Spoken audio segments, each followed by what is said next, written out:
Perks of having a blind husband. This is such a good question, and I'm so glad somebody asked. The biggest perk is that people are so kind and so accommodating. And it's funny because I always notice the subtle ways people accommodate for my husband and for us. For example, I see people scoot their chair closer into their table, or I see people kind of like move their partner out of our path or move their kids out of our path. Also notice that when we travel, people in other countries are so accommodating to my husband. Another big one is that we usually get to skip a ton of lines. So for example, at the airport, we usually get to go through security pretty fast, which that is really helpful for us because it does take us a little bit longer to go through the actual security process. There will usually be a handicap line that we can take that's significantly shorter, or a lot of times they'll just let us skip right to the front. Because he needs to know where all of his stuff is and it kind of has to stay in the same spot, he is extremely tidy, extremely organized, and extremely clean, and it's just amazing. Another big perk is parking in handicapped spots. Anytime we go to a busy place and we can find a parking spot quickly, that is incredible.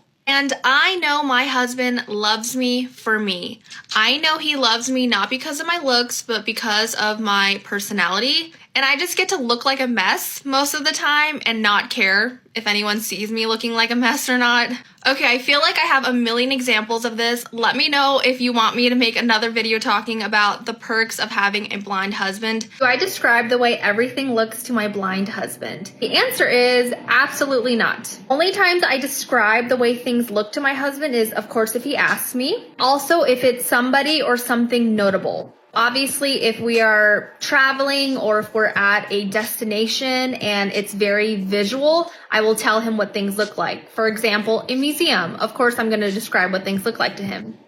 I will also describe the way things look if it is a safety concern for him. For example, if we are somewhere and it's just super crowded, there's lots of tables and chairs around, I will let him know where all of those obstacles are so that we can avoid them.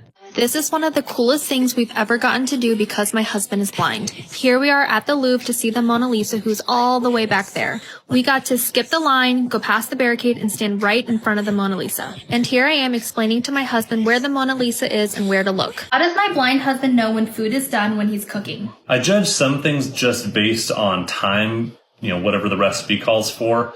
But other things I use touch or taste. Like for example, if I'm cooking eggs, I can kind of judge how done they are based on, the texture of the eggs. I use my fingers and just feel them. If I'm cooking a piece of chicken, I usually will end up tasting it. I'll cut off a little piece and does this taste good? Is it rubbery? Does it need to go in more? When we first met, my husband used to use a talking meat thermometer, so that was super helpful for honestly the both of us. There's some things that my blind husband just does not know about because he's never seen them. One time we were driving together and I could see in the distance it was raining. I'm sure there's a name for that. I don't know what it is.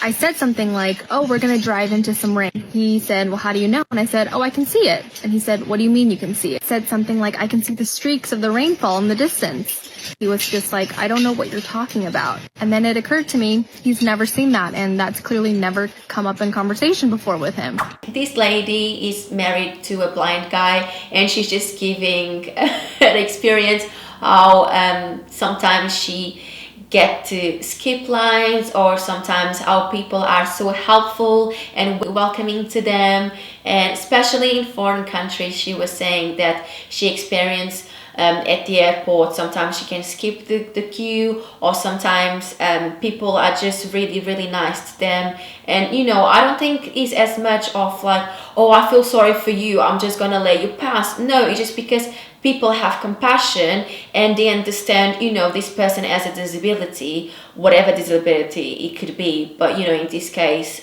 this man is blind.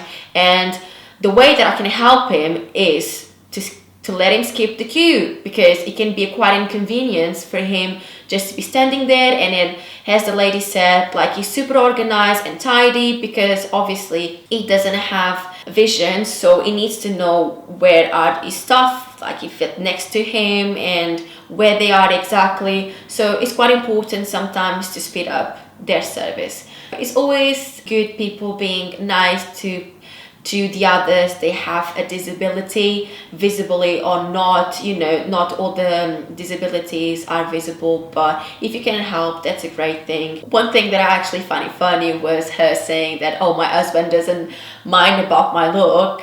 I just sometimes wear like a messy clothes and then he doesn't even care. But my question is really, how can he tell?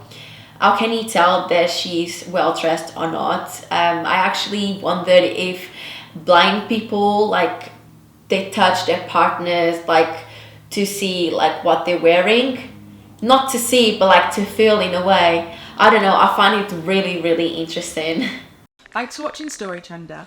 Don't forget to like and follow.